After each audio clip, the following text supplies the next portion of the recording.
السلام عليكم شبابنا، شلونكم؟ شلون الصحة؟ شبابنا الأعزاء اللي بقضاء المدينة، جايكم صيف وكلكم بعد تعرف شاب يحب يسبح، يحب يشمر زرق، يعرف ما ادري وين.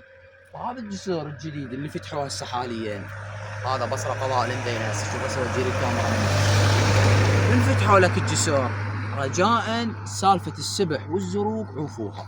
هاي نصيحة للشباب.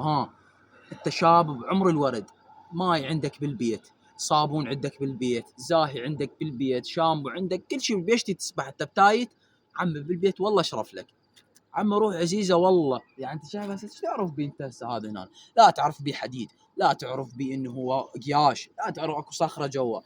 فهلا هلا عوف السبح، وعوف هاي سالفه الزرق، وواحد عراق، وتحياتي المدري المن. انت ايش عرفك من هذيك؟ تيجي تسبح اسبح ببيتكم، عوف البيت اسبح. هنا عندك مسابح بقضاء المدينه كل جوال. فنصيحه مني لك، عوف سالفه السبح بالشاط والذب الزروق، وتحياتي وما ادري شنو. عوف سالفه الزروق، اكو حديد هنا تلقى موجود. يعني هذا الجسر تو بدا، يعني تو فتحوه. انت ايش تعرف شنو ذابين بيه ما ذابين؟ يجوز ذابين حديده زايده بيه.